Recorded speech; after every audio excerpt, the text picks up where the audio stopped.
Chapter 1. A Twist of Fate. In the center of this bustling city stood the headquarters of Jim's business empire.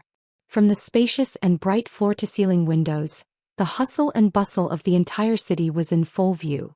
Jim, the business legend, once just a Brooklyn street with a dream of the brat, with superior wisdom and more than ordinary diligence, in the business of the waves of the thorns and thistles, step by step forged a huge business map of today's attention.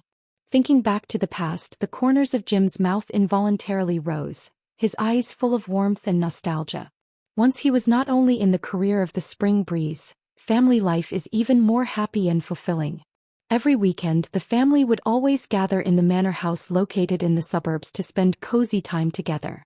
Sunshine sprinkled with the garden, son and daughter-in-law on the side of the soft talk, face full of happy smiles. Jim, on the other hand, always sat under that old maple tree watching little Vivian running and playing in the garden like a happy deer. "Grandpa, come and chase me." Little Vivian's silver bell-like laughter echoed in the garden, her tender face flushed from running, and her big eyes flashed with a spiritual light. Although Jim was old, at the call of his granddaughter he would get up and, with a not-too-sturdy step, pretend to be struggling to catch up with her and kept saying, "Oh, Vivian is running so fast that Grandpa can't catch up with her." Whenever this happened, Vivian would always stop, turn back, stretch out her little hand and pull Jim, saying in a milky voice, "Grandpa, I'll wait for you, let's run together." The grandparents and grandchildren looked at each other and laughed, and the sound of laughter echoed over the garden for a long time. Tired of playing, Vivian will snuggle in Jim's arms, listening to him tell those ancient and magical stories. Jim would tell them in colorful detail, and Vivian would listen with rapt attention, occasionally blinking her eyes and asking innocent questions. Jim always answered patiently, his eyes full of favor. The daughter-in-law would bring carefully prepared snacks and tea, and the family sat around together, enjoying this cozy and peaceful moment, the happy atmosphere permeating the entire manor. However, the wheel of fate turned abruptly without warning. It was a seemingly normal evening. The afterglow of the setting sun colored the sky orange-red. Jim was sitting in his study as usual, dealing with some company business and waiting for his son and his family to arrive. But what he waited for was a thunderbolt of bad news. His son and daughter-in-law were in a tragic car accident on the way home and passed away on the spot. At that moment, Jim only felt the whole world in an instant collapse. He sat paralyzed in his chair, his brain as blank, tears uncontrollably out of the socket. And even more heartbreaking for him is that his granddaughter Vivian disappeared after the car accident. No one was seen alive, no body was seen dead. Jim searched everywhere like a madman, mobilizing all his contacts and resources, but never found anything. He shut himself up in his room all day long, not eating or drinking. His face was emaciated as if he had aged 10 years in an instant. His heart was filled with self-blame and remorse. If he could have let his son and his family stay in the manor that day, wouldn't such a tragedy have happened? In those dark days, Jim felt that he had lost the meaning of living. He more than once thought of just giving up and going after his son and daughter-in-law. However, whenever he fell into the abyss of despair, Vivian's lovely smiling face and childlike voice always came to his mind. He knew that Vivian must still be alive somewhere in the world, waiting for him to find. In order to find Vivian, in order to give her a secure future, Jim decided to get back on his feet. He knew deep down that he could not fall down, because he was Vivian's only hope. So he wiped away his tears, walked out of the room, and began to busy himself with finding Vivian and arranging for her future. He thought of the 3 boys he had adopted, Alan, Justin and Simon, and how he wanted to raise them to be able to accompany and take care of Vivian when he was old. Chapter 2. Growth and Achievement. 15 years, like a gurgling stream of water, passed away quietly, but left deep and shallow marks in the long river of time. Under Jim's carefully constructed care and teaching, the 3 boys, Alan, Justin and Simon, grew up from ignorant and shy teenagers into magnificent and unique young talents, glittering in their respective fields and blossoming brightly. The first rays of the morning sun are always the first to shine on the company's office building, and Alan is already sitting in front of his desk, concentrating on the latest business reports and market trends. He was well aware of his mission, which was the responsibility for Vivian's possible return in the future, as well as the repayment for Jim's parenting, for which he never had a trace of rejection, but was full of enthusiasm.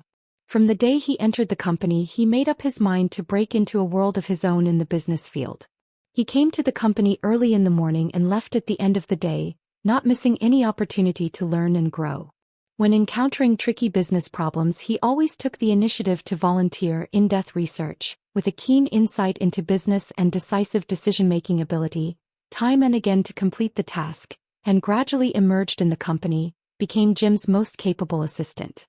In the conference room, he confidently expounded his own insights and programs, clear and logical, won the admiration and respect of his colleagues, and was also regarded by Jim as the next successor of the right choice. On the other side of the city, Justin is immersed in the marvelous atmosphere of the acting world. He has had a passion for acting since he was a child, and the stage and the camera are like a mysterious realm of fatal attraction to him. In order to realize his dream of acting, he has put in countless efforts. Every day he spends a lot of time practicing his acting skills. From figuring out his lines to the details of his body movements, he strives to achieve perfection. He attends all kinds of acting classes, not missing any opportunity to improve himself. When he receives a script, he reads it over and over again to understand the inner world of the character and fully integrate himself into the character. On the set, no matter how hard the conditions are, he has no complaints and devotes himself to the performance. With his innate acting talent and unremitting efforts, he has become a hot star in the entertainment industry with the success of every movie and TV show he has appeared in, and the release of his music albums are also very popular. Every time he attended an event, the enthusiastic shouts and admiration of his fans made him even more determined, and he looked forward to the day when he could show his achievements in front of Vivian and bring her joy. The corridors of the hospital were filled with the smell of disinfectant. Simon wore a white coat and walked between wards with hurried steps. His love for medicine burned in his heart like a flame that would never be extinguished. From the moment he stepped into medical school, he was determined to become a good doctor and save more lives. During his studies, he studied hard to learn medical knowledge, and his grades were always among the best. During his internship, he did not miss any opportunity to practice and treated every patient seriously, accumulating a wealth of clinical experience. Today, he is an outstanding internist, and on the operating table he has successfully saved the lives of countless patients with his exquisite medical skills and calm and collected mind. Facing the gratitude of patients and the trust of their families, he feels a great responsibility. He knew that everything he did was not only to realize the value of his life, but also to provide Vivian with a solid support in the future. Growing up, the three boys often sat around Jim and listened to his stories about Vivian as a child. Jim's eyes were filled with warmth and nostalgia as he recounted Vivian's wobbly but firm steps when she first learned to walk, her milky voice when she first called Grandpa, and her silvery laughter as she ran and played in the garden. Each of these stories filled the three boys with curiosity and anticipation for this little girl they had never met. They sketched Vivian's appearance in their minds and imagined the scene when she returned. They look forward to the day when they can be reunited with Vivian, play together in the manor, guard this loving home together, and bring back the warmth that was once missing. Chapter 3. First time at the manor. Vivian has been living in the shadow of a foster mother since she was a child. Although her foster mother could barely feed and clothe her, she tortured her both mentally and physically. When Vivian was still a child, as long as Vivian made a slight mistake, even if it was just accidentally knocking over a bowl, her foster mother would instantly jump out of her skin and give her a scolding, and her mouth would keep yelling, "You're this found money loser, you've been raised for nothing, you're not useful at all." The sharp and ear-piercing voice was like an ice-cold blade, piercing Vivian's tender heart over and over again.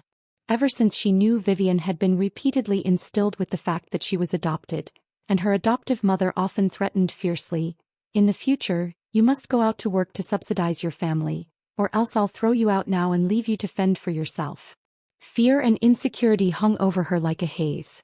As she grew older, Vivian became more and more well-behaved and understanding, trying to cater to her foster mother's every demand, just to be able to barely have a place in the family. She worked hard and gave every penny of her meager monthly paycheck to her adoptive mother. However, her foster mother's greed was like a bottomless pit that could never be filled. She always thought that the money was not enough and kept asking Vivian for more. On this day, the foster mother said coldly to Vivian with a stern face, "Your brother is getting married and this money is not enough for the family. You have to find another job and earn more money to come back, or else you won't want to live in this house anymore." Vivian lowered her head and bit her lips tightly. Her eyes were full of helplessness and aggression, but she didn't dare to resist and could only nod silently. After learning that Jim's manor was recruiting servants, despite hearing that the requirements there were extremely harsh, but thinking of her adoptive mother's persecution, she still summoned up the courage to come to the manor with trepidation. On the day of the interview, Vivian came to the manor early. The manor in front of her eyes is grand and solemn. The tall iron gate is magnificent. The spacious courtyard is spotless. The neatly trimmed flowers and plants emit a burst of fragrance. The gorgeous buildings in the sunlight glittering with golden light, everywhere highlighting the owner's wealth and status. Vivian took a deep breath, calmed her nerves and walked into the room where the interview was taking place. The interviewers were seated behind a long table, their expressions serious and their eyes sharp as one after another pointed questions were thrown at her. Although Vivian was nervous, she tried to calm down and answered every question clearly, impressing the interviewers with her tenacity and intelligence. In the end, she was lucky enough to pass the interview and landed the hard-earned job. However, as soon as Vivian stepped into the manor, she felt the deep malice from the other servants. A group of girls, led by Judy, saw Vivian's appearance and a hint of jealousy and disdain immediately flashed in their eyes. Judy's family is quite solid, and her family has some small background in the local area, and this time she came to the manor to work as a servant, because she wanted to be able to climb up the tree of Jim, and preferably to be able to marry one of the 3 outstanding men, so as to rise up to the world in a single step. The girls who passed the interview together with her were in a similar situation, and they all had their own small plans. In their eyes, Vivian had no background, was penniless, but had a beautiful face, which was undoubtedly a great threat to them. Therefore, Judy took a few girls and started to bully Vivian more and more. On the first day of her employment, when Vivian was about to organize her work tools, Judy suddenly rushed over to her and bumped into her on purpose, causing the items in her hand to fall all over the place. But Judy pretended to be innocent and said loudly, "Oops, why are you so careless? How can you do a good job when you can't even walk well?" The surrounding girls followed and laughed. Afterward, when assigning work tasks, Judy joined with the others and pushed the heaviest, dirtiest and tiring jobs onto Vivian. While assigning them, the girls also mocked, "Don't you have no background? Then do more work, it's what you deserve." Vivian bore all of this silently. She didn't dare to resist. She could only hold back her tears and silently go about accomplishing those arduous tasks. Her heart was full of grievances and helplessness, but she didn't know who to talk to, and could only silently hope in her heart that she could make it through these difficult days. Chapter 4. Misunderstanding and Conflict. Every second of the day at the manor was torture for Vivian. Judy and the others intensified their efforts and made it a daily routine to make things difficult for her. On this day, Vivian was cleaning the parlor as instructed. She carefully scrubbed each piece of furniture, her movements gentle and focused, afraid of the slightest mistake. Judy, however, was not going to let her off so easily, as she crept up behind her and tripped her with her foot on purpose. Vivian lost her balance and the vase she was wiping flew out of her hand, clattering to the ground and breaking into pieces. Judy immediately raised her voice and shouted in a panicked and concerned manner, "What's wrong with you? Such an expensive vase, do you know how much it's worth?" The other servants rushed over at the sound of the noise, looking at the fragments on the ground and started to whisper. Judy added more fuel to the fire, biting out that Vivian had done things carelessly, and must have done it on purpose, with the purpose of destroying the things in the manor so as to be fired. Vivian was full of grievances, her eyes were red, she opened her mouth to explain, but her throat was blocked, she couldn't say a word, she could only let her tears roll in her eyes. Vivian's first encounter with Alan was even more full of drama and misunderstanding. The garden in the afternoon was quiet and beautiful. Alan came here in between his work, wanting to relax his tense nerves, and in the meantime thinking about the program of an important project of the company. He sat on a bench in the garden, his papers spread out on his lap, his brow furrowed in deep thought. Vivian, on the other hand, came to the garden to trim the flowers and plants according to the task schedule. She focused on the gardening shears in her hands, trimming the branches and leaves without noticing Alan, who was not far away, when suddenly a gust of wind blew through the garden, knocking the papers off Alan's lap. At this moment, Vivian just stepped back and accidentally stepped on one of the documents. Alan was interrupted in his thoughts by this sudden movement, and when he saw that the documents had been stepped on, he was instantly enraged. He stood up, glared angrily and rebuked loudly, "What are you doing? Don't you have eyes? This is a very important document." Vivian was so scared that her face turned pale and she bent down to pick up the document with her hands in a hurry. While picking it up, she panicked and explained, "I'm sorry, I didn't do it on purpose, I didn't see it." But Alan is angry, simply cannot listen to her words, turned around and whisked away, leaving Vivian standing in place dumbfounded, still clutching the document that was stepped on and crumpled in her hands. Tears finally came out of the socket. Misunderstandings with Justin and Simon also happened quietly in different scenes. Once Justin returned to the manor after a hectic shoot, exhausted. He wore a hat and sunglasses and tried to quietly go to his room to rest. Vivian was carrying a pile of freshly laundered clothes when she passed by and accidentally bumped into Justin, who took off his sunglasses in annoyance and was about to lose his temper when he saw Vivian's panicked face and swallowed his words. But he still couldn't help complaining, "Can't you watch where you're walking? Can't you see I'm here?" Vivian hastily apologized and gathered up her clothes with her hands in a frenzy, secretly annoyed at her own carelessness. Simon, on the other hand, had returned to the manor after one of his night shifts and was in dire need of a good night's rest. He hadn't been lying down for long when Vivian, while organizing her belongings in the next room, accidentally knocked over a trunk with a loud bang, waking Simon up with a start, his already tired mind reeling. He got up and walked next door, frowning at Vivian. "Can you be quiet? Don't you know others are resting?" Vivian was filled with guilt and apologized repeatedly, her mind overwhelmed by these unwarranted misunderstandings.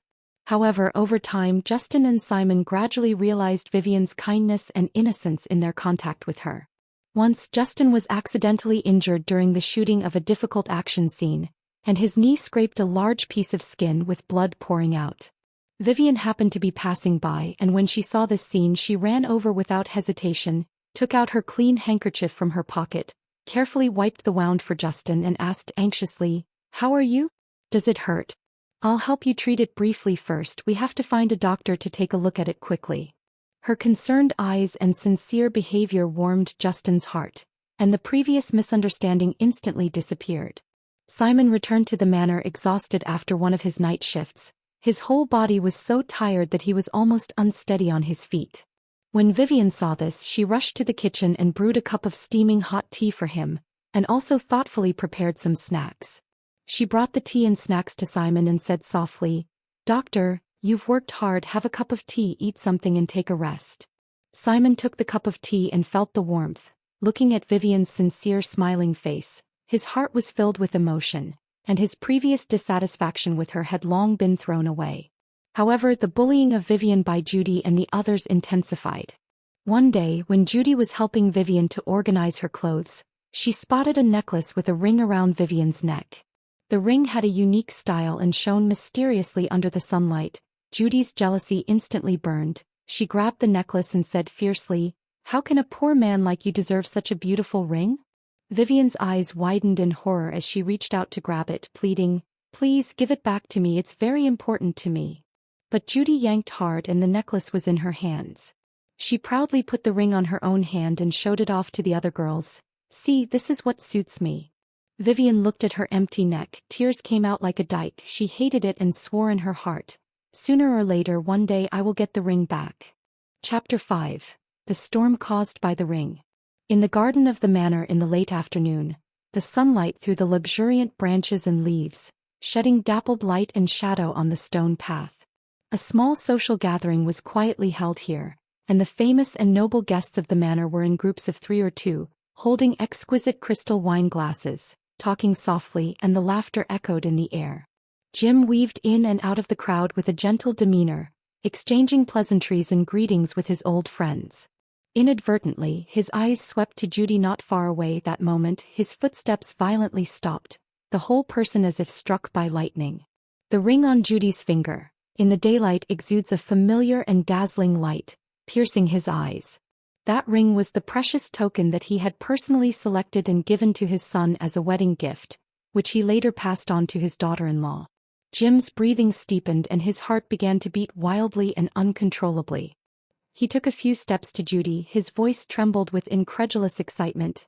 "Son, where did you get this ring?" "From." Judy was startled by his sudden move, but quickly calmed down, secretly rejoicing in her heart, knowing that her long-awaited opportunity had finally arrived. She blinked her eyes slightly red, putting on a pitiful look, her voice with a hint of choking. "This is what my mom left me. I've been wearing it since I was a child. She said that it's a very important thing in our family, and told me to make sure I take good care of it," said, and duly wiped the non-existent tears from the corners of his eyes. Jim listened to Judy's words, and the more he looked at her, the more he felt that there really seemed to be a few shadows of his son and daughter-in-law between his eyebrows. The longing for his loved ones and the obsession to find Vivian over the years made him instantly lose his usual calmness and rationality. His eyes reddened and he embraced Judy into his arms, his voice trembling terribly. "My child, I've searched so hard for you and I've finally found you." The guests around him, seeing this, cast surprised and envious gazes and whispered about this touching scene. The corner of Judy's mouth rose slightly, revealing a hint of imperceptible smug smile, letting Jim hold himself tightly, as if she was really the long-lost Vivian. In order to determine Judy's identity, Jim couldn't wait to take her for a blood test to do DNA identification. Judy nodded obediently on the surface, but inside she was in a panic. She knows that once the results of the blood test come out, her lies will be ruthlessly exposed.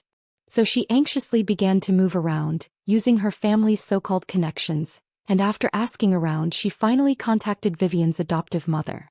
In a small, dark and hidden cafe, Judy and Vivian's adoptive mother sat opposite each other. Judy took out a thick stack of money from her bag and slapped it on the table with a snap, her eyes full of threats and greed. "I want you to get Vivian's blood and then swap it during the blood test. As long as you help me accomplish this, this money is yours. If you dare to play tricks, I have ways to make you regret it." The adoptive mother looked at the money on the table, a hint of hesitation flashed in her eyes, but under the temptation of money and Judy's coercion, she finally gritted her teeth, took the money with a trembling hand and said in a low voice, "Oh, okay, I promise you." Waiting for the blood test results of the day, Judy, by virtue of Jim's favor, in the manner completely let fly. She bossed the other servants around and became furious at the slightest disobedience. Once a small servant accidentally knocked over her freshly brewed coffee, she immediately stormed, pointing at the small servant's nose and cursing, "You useless thing, even this little thing cannot do. Get the hell out of here, don't even think about getting paid today." The little servant was trembling in fear and silently retreated with tears in his eyes. Externally, Judy even publicized that she was going to be the heir of the manor, and shamelessly declared that she wanted to choose one of the three men, Alan, Justin and Simon, as her husband. She often meets them in the public areas of the manor on purpose, and tries her best to talk to them, full of hints and ambiguities in her words, which makes the three of them feel annoyed, but due to Jim's face they can't take offense. When Vivian learns that Judy has become Jim's own granddaughter, she is filled with dismay and doubt. She looked at Judy's high and mighty appearance in the manor, and always felt that things were permeated with an indescribable strangeness. She could not have imagined that it was all because of the ring that was taken away, not to mention that her fate is quietly involved in a huge conspiracy, and she is about to face even more cruel challenges and tests. Chapter 6. Entanglement of Emotions. The days in the manor were like a babbling brook, slowly flowing, and the feelings between Vivian and Alan also bloomed and warmed up unconsciously in this seemingly ordinary time, like flowers quietly blooming in spring. It was a quiet night. The moonlight was like water, sprinkled in the garden of the manor, covering the whole world with a layer of silver veil. Vivian finished her day's work and dragged her tired body to the garden, wanting to find a peaceful place to let her mind have a moment's rest. She sat on a bench in the garden and looked up at the bright moon. Her thoughts were all over the place. At some point Alan also came to the garden. He saw Vivian sitting there alone. The moonlight sprinkled on her body, outlined her slender outline, like a beautiful painting. Alan's heart slightly moved. He gently walked to Vivian's side, sat down. Both of them didn't speak for a while, just quietly feeling each other's existence, enjoying this moment of peace. After a long time, Alan broke the silence as he said softly, "You're tired from work today, aren't you? I see you've been busy all day." Vivian turned her head, looked at Alan, smiled slightly and said, "It's okay, I'm used to it. How about you, have you taken care of everything at the company?" Alan nodded, looked at Vivian's eyes and said seriously, "Being with you, it feels like all the tiredness has disappeared." Vivian's cheeks blushed slightly. She lowered her head, not daring to look directly at Alan's gaze, but a warm current surged in her heart. Since then they often met in the garden, walked and chatted together, sharing each other's joys and sorrows. Alan would tell Vivian interesting things about the company, while Vivian would confide in Alan about her troubles at work. Each time they spend time together they get to know each other better and their relationship grows stronger. Justin and Simon are also very caring towards Vivian. When they see Vivian being bullied by Judy and others in the manor, they are very intolerant and always help her in secret. Whenever Judy tries to make things difficult for Vivian, Justin and Simon always show up in time to help Vivian out. The relationship between the three of them became closer and closer, as if they were relatives. However, Vivian's heart was gradually filled with a tangle and uneasiness. She knew that Alan's purpose of being adopted back by Jim was to take care of Vivian, who might be recovered one day, and to hold up a piece of heaven for her. As for herself, not only did she come from a poor background, but she also had an adoptive mother who only knew how to ask for money from her, so how could she be worthy of such a wonderful Alan? These thoughts haunted her whenever she was with Alan. She began to deliberately alienate Alan and reduce the number of times she met him. Once Alan asked Vivian to go with him to see the roses blooming in the garden, but Vivian found an excuse to excuse herself. Alan sensed Vivian's abnormality and he approached Vivian and asked with a concerned face, "What's wrong with you lately? Is there something I did not do well that made you unhappy?" Vivian looked at Alan's sincere eyes. Her heart stung. She wanted to say no, but the words came to her mouth but turned into, "Let's us keep our distance. I don't think we're right for each other." Alan froze. He didn't understand why Vivian suddenly said that. He stared at Vivian's eyes tightly, wanting to find an answer from it, but Vivian avoided his gaze. Alan held Vivian's hand and said eagerly, "Why? I don't care where you come from. I don't care where you come from. I don't care where you come from. I don't care about your origin. I don't care about your family. I only care about you as a person." Vivian's tears welled up in her eyes as she forcefully drew back her hand, turned and ran away, leaving Alan standing alone with a bewildered and lost look on his face. Meanwhile, Judy's jealousy and hatred for Vivian grew stronger. The anger in her heart almost consumed her as she saw Alan's growing feelings for Vivian. In order to get rid of Vivian once and for all, she decides to speed up her plan. She proposed to Jim that she had chosen Alan as her fiancé and wanted to organize a grand engagement party, hoping to get Jim's support. Jim, although feeling that the matter is a bit rushed, agrees to her request, thinking that Judy has just been recovered and wants to give her some happiness and fulfillment. Alan is in extreme pain and struggle when he learns the news. He is deeply in love with Vivian, but he cannot go against Jim's wishes. After all, Jim has raised him. He tries to explain his feelings for Vivian to Jim, but Jim thinks he's messing around and makes him responsible for Judy. Alan is overwhelmed with despair. He doesn't know how to face Vivian or how to choose his future. He wanders in pain and his inner torment makes him more and more haggard day by day. Chapter 7. The truth comes out. On the night of the engagement banquet, the manor was decorated with luxury. Judy, wearing a floor-length white wedding gown and a diamond-studded crown on her head, stood in the center of the banquet hall, accepting the praises and blessings of the crowd. However, her gaze was always firmly fixed on Vivian, who was not far away, with the flames of jealousy and resentment burning in her eyes. In her opinion, as long as Vivian was still in the manor, she could not really get Alan and become the unique mistress of this manor. So Judy quietly winked to a waiter, and the two of them came to the corner of the banquet hall. Judy took out a thick stack of banknotes from her bag, shoved it into the waiter's hand and whispered, "Do as I say, put this drug in the wine glass of the maid named Vivian. There will be a heavy reward after this is accomplished. If you dare to play tricks, you know the consequences." The waiter showed hesitation, but under the temptation of money, he still gritted his teeth, nodded, and hid the medicine in his pocket. This scene was just watched by Simon, who had just finished an emergency surgery and rushed to the party. He was already disgusted by Judy's behavior, and when he saw that she was planning such a vicious plot, his anger was instantly ignited. Simon hid at the side, and his heart was in a fierce struggle. On the one hand, Judy was now holding the identity of Jim's granddaughter. In a sense, he should defend her. But on the other hand, Judy's various evil deeds really made him unable to sit back and watch. He remembered all the scenes of Judy bullying Vivian, remembered Vivian's aggrieved and helpless eyes, and finally justice overcame hesitation, and he decided to retaliate with an eye for an eye. When the waiter carried a tray and was about to hand the drugged wine to Vivian, Simon approached without moving. He skillfully bumped the waiter and the wine glass shook and the wine spilled. While the waiter panicked, Simon quickly switched the drugged glass with the one on Judy's table and walked away as if nothing had happened.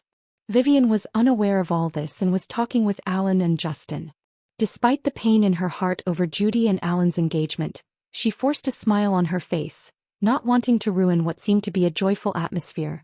Alan's eyes lingered on Vivian, full of helplessness and pain, while Justin tried to amuse Vivian with humorous words to alleviate her sadness. When Judy saw the three of them talking and laughing, completely ignoring herself as the heroine, the fire of jealousy in her heart completely went out of control. She glared viciously at Vivian, picked up the wine glass on the table and drank it all in one go. Then she drank several glasses of wine in succession, trying to use alcohol to paralyze her anger. Soon the drugs began to take effect. Judy only felt her head spinning and the scene in front of her eyes became blurry. She became extremely agitated and began to yell, "Why are you all surrounding her? I'm the one who owns this place, I'm Jim's granddaughter." Her voice was sharp and piercing, instantly attracting everyone's attention. The guests wore surprised and puzzled expressions and exchanged words. Jim also stood up from the main seat and looked at Judy with a shocked expression, loudly scolding, "Judy, what are you doing? Quickly calm down." However, at this moment, Judy had completely lost her mind and instead of stopping she became even more frantic. She pointed at Vivian and cursed, "You bitch, what gives you the right to steal everything from me? Alan is my fiancé, how dare you seduce him?" Then she turned to Jim and laughed madly, "You stupid old man, do you think I'm really your granddaughter? I snatched that ring from her and I tampered with the blood test, you were simply fooled by me." The crowd was stunned when they heard Judy's words. The entire banquet hall instantly fell into a deathly silence and everyone couldn't believe their ears. Jim was even struck by lightning, his eyes widened and his body shook, almost falling over. Vivian also stared wide-eyed. How could she not expect that Judy would be so crazy as to reveal all the truth to the public? Judy became more and more agitated as she spoke, and in the end she fainted in a delirious state. Jim, on the other hand, couldn't take the excitement and fainted on the spot and was rushed to the hospital. This engagement party, which should have been full of happiness and blessings, instantly turned into a chaos and farce. Judy was taken away by the police, while everyone else was guarding the door of Jim's hospital room. Vivian watched all this with mixed feelings in her heart, and she felt as if she was in an absurd dream. She wanted to find a quiet place to sort out all this suddenness. Chapter 8. The Foundation of Happiness. In the hospital's corridor that smelled of disinfectant, time seemed to be pulled by an invisible force, and every second became extraordinarily long. The pale white light poured down without any warmth, and together with the ticking clock on the wall, it struck the tight heartstrings of all the people. Alan, Justin, Simon and Vivian quietly guarded the door of Jim's hospital room. Their faces were haggard, their eyes were covered with blood, full of worry and exhaustion. Vivian's heart was even more turned upside down. She stared at the closed door of the hospital room. The past experiences like a tidal wave came to her mind. Those days when she was embarrassed and bullied by Judy, every time she was aggrieved and shed tears she could still remember. When she got along with Alan, from the initial misunderstanding to the feelings that grew quietly later, but then she was entangled in the struggle due to various concerns. There was also the sudden revelation of the mystery of her birth. Everything came too suddenly so that to this day, she still feels like she is in an absurd dream and it is difficult for her to return to her senses.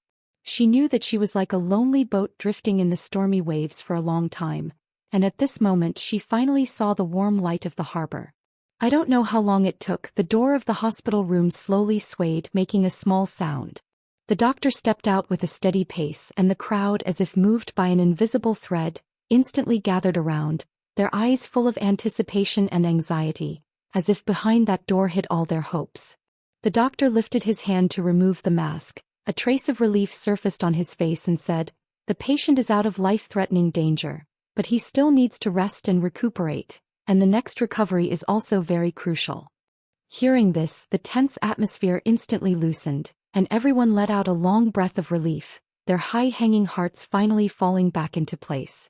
Vivian walked into the hospital room and saw Jim, who was as pale as paper on the hospital bed. Her heart snapped and her eyes reddened. Her footsteps were extremely light, and she slowly walked to the bedside, gently holding Jim's hands. Those hands were rough and cracked, covered with deep lines carved by the years, but at this moment they were powerless, making Vivian feel a heartache. Jim slowly opened his eyes, and when he saw Vivian, tears welled up in his cloudy eyes, and his voice trembled terribly. "Child, Grandpa can't do right by you, letting you suffer so much, suffer so much." The tears in Vivian's eyes could no longer be held back and came out of her eyes, and she shook her head slightly, choking back the tears. She shook her head slightly, choking and comforting. "Grandpa, it's all in the past, it's all in the past, I'm back, everything will be fine in the future." During the time when Jim was in a coma, Vivian had figured it out, and she decided to bravely face all this seemingly absurdity. She knew that only by thoroughly revealing the truth could life return to normal and the haze of the past be completely dissipated. So, accompanied by Alan, she took the initiative to contact the police and fully cooperated in investigating Judy's criminal behavior. Under the intensive investigation of the police, Judy's shameful evil deeds and carefully planned conspiracies were revealed one by one. Judy was not only severely punished by the law for multiple crimes such as robbing others' property and fraud, but her adoptive mother was also arrested according to law for assisting her in exchanging blood samples, paying the price for her actions. After dealing with all these tricky matters, Vivian decided to go for something that meant a lot to her, a DNA test. She went to the hospital with great trepidation and watched the nurses take the blood samples, and at that moment her heart raced so fast that it felt like it was going to jump out of her throat. The days waiting for the results were like years, and she suffered every minute and every second. Her heart was full of anticipation, longing for the answer that could prove her birth, but also vaguely afraid, worrying that her hopes would be dashed again. Finally, the appraisal results came out. When she received the report written, "Grandchildren established," with trembling hands, tears instantly blurred vision, the world in front of her eyes became hazy and unclear. At this moment, all the doubts, uneasiness and fear in her heart are like light smoke. She can finally be sure that she is Jim's long-lost granddaughter. This belated confirmation let her mixed feelings. Jim's body in the careful care gradually improved. In a sunny day, a gentle breeze, they returned to the manor together. The manor was still as grand and beautiful as they remembered, and the sunlight poured over the old buildings, reflecting a warm glow. Vivian walked on the familiar garden path. The breeze with the fragrance of flowers and grasses gently brushed her cheeks. She took a deep breath and felt the long-lost peace and beauty. Her heart was full of longing and anticipation for the future life, and the pain of the past seemed to have been turned into a pavement of happiness at this moment. After returning to the manor, the relationship between Vivian and Alan took a new turn. After the shocking storm, both of them realize more and more clearly that they are irreplaceable in each other's hearts. They no longer have the slightest concern or concealment, and are honest and straightforward about their inner feelings. On a quiet evening, the afterglow of the setting sun dyed the sky orange-red. Alan gently held Vivian's hand, gazed deeply into her eyes and said earnestly, "In the future, no matter what I encounter, I will always be by your side, and I will definitely not let you suffer the slightest bit of harm again." Vivian nodded her head slightly, tears of happiness flashing in her eyes. This promise made her feel unprecedented peace of mind and warmth. Chapter 9. A home full of love and warmth. As time passes quietly, the manor is once again full of vitality and energy. Justin's career in the entertainment industry is booming and his popularity is skyrocketing, but as long as he has time to spare, he can't wait to return to the manor to share the wonderful moments on the stage, the joy of success, and his laughter can always add a lot of joyful atmosphere to the manor. With his excellent medical skills and benevolence, Simon has saved the lives of countless patients, and his dedication and commitment has given this family an extra admirable bearing. Vivian, under Jim's careful teaching and patient training, began to gradually participate in the affairs of the family business. She showed amazing business talent and perseverance. In the face of complex business problems, she can always think calmly and skillfully deal with them, so that Jim was deeply gratified, as if he saw the shadow of himself when he was young. In a romantic summer day, the manor is once again decorated and lively. Colorful flowers compete, clustered white as snow arches, rich floral fragrance in the air. The melodious wedding march echoed in the air like heavenly music, and friends and family came from all directions with sincere smiles on their faces, sending their most sincere and best wishes to the couple. Vivian was dressed in a gorgeous and incomparable wedding dress, and the fine diamonds inlaid on the wedding dress shone brightly in the sunlight, just like the stars in the night sky. She was holding delicate flowers in her hand, slowly walking towards Alan at the end of the red carpet. Every step was light and firm, with unlimited expectations for the future life. Alan stood there, dressed in a straight suit, handsome and dashing, his eyes full of deep love and determination. The eyes closely followed Vivian as if the whole world was only left with her silhouette. When Vivian walked to Alan, Jim slowly walked up. His eyes glistened with tears, both of relief that his granddaughter had found happiness, as well as feelings of past hardships. He gently held Vivian's hand and handed it over to Alan, wrapping his hands tightly around the two of them, and said in a heartfelt tone, "Alan, I'm entrusting Vivian to you. It's not easy for you guys to come all the way in the days to come. No matter what storms you encounter, you have to work hand in hand, support each other and cherish each other." Alan nodded his head vigorously, his voice firm. "Grandpa, don't worry, I will spend my whole life to love and guard her." Vivian's eyes were filled with emotion and she gently called out, "Grandpa." Amidst the cheers and applause of the crowd, Vivian and Alan exchanged rings and kissed deeply. They made a lifelong promise to be husband and wife in the presence of their friends and family. At this moment, the whole manor was immersed in a sea of happiness, and all the pain and tribulations they had experienced were turned into the cornerstone of happiness at this moment.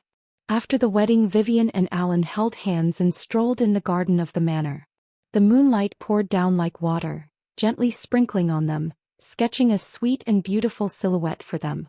Their future was full of infinite possibilities and hopes, but they knew clearly that no matter what kind of difficulties and challenges they would encounter in the future, they would cling to each other and never leave each other.